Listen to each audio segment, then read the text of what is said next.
It is written in the Old Testament, to each of us this allotment of years, 70.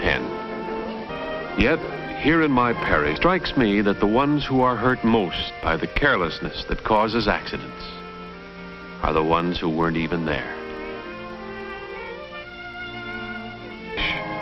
There are some who can only look back. They are the victims, unable to reap the full enjoyment of the days of their years. They are the victims of themselves. My church is in a railroad town, not far from a big freight terminal and repair shop. In my congregation are railroad people in every capacity, and not one who isn't safety conscious. Accident haters, all of us, hating the waste, the pain, the needlessness.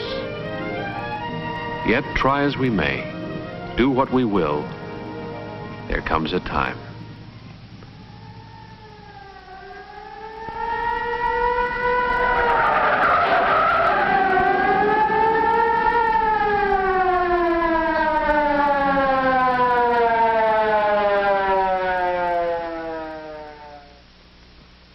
A fellow worker hurt. You never get hardened to a sight like this. But it isn't only what happens to the man in the ambulance.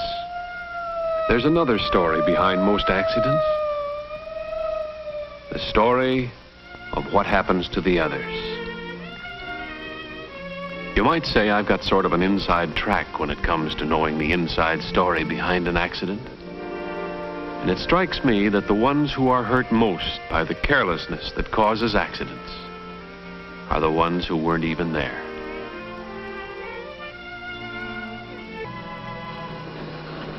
As I said before, most of my congregation are railroad people.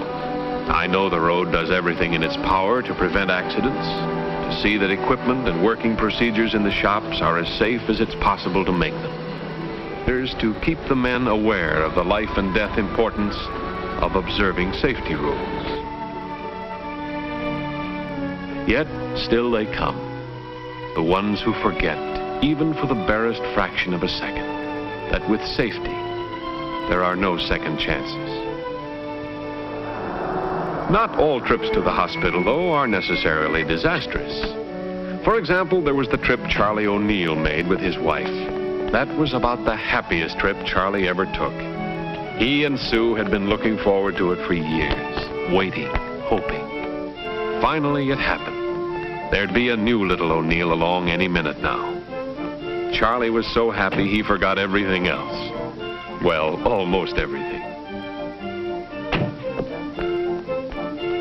He didn't quite believe them a little later when they told him it might take a while, and he might as well go back to work. They'd call him.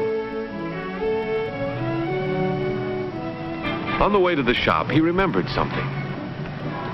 It was just about the last thing he did remember that day. Cigars. They weren't going to catch Charlie off base when the big news came. He hoped it wouldn't be too long before he could break them out. There was a phone call coming, he told the foreman. A big one.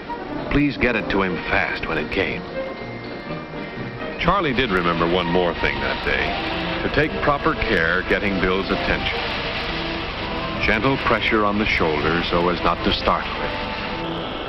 That hissing open flame is deadlier than any snake. Charlie knew it. Every man who works a torch knows it. When you come near them, you come up smooth. You don't make any sudden motion.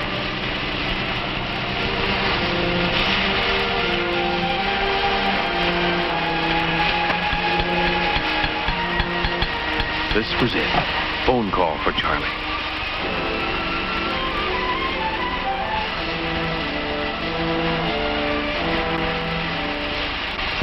Yes, yes. A boy, 9 pounds. Wow. You can forgive Charlie for being excited. Who wouldn't be? A newborn father is one of the most excitable people in the whole world.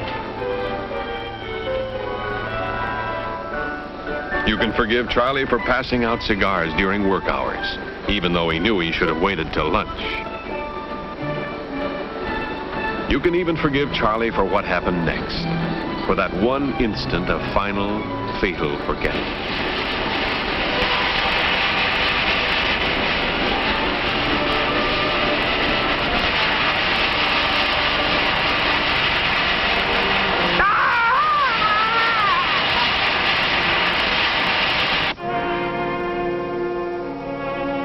Yes, you can forgive Charlie for everything, and you can understand how it happened.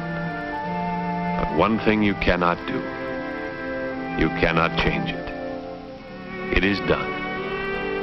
And there is nothing you can say to Charlie. He has said it all to himself many times. He has said that he was careless, that it could have been avoided, that he knew better, that he only forgot for a second. One tiny second.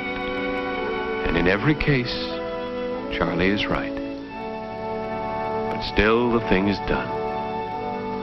Charlie has never seen his baby son. Charlie never will.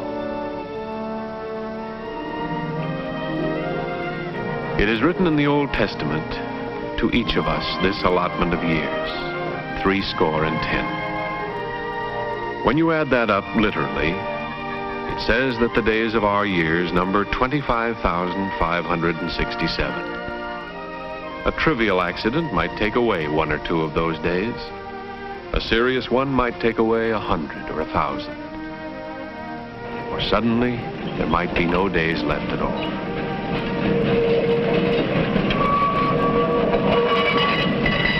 The Lord has allotted them.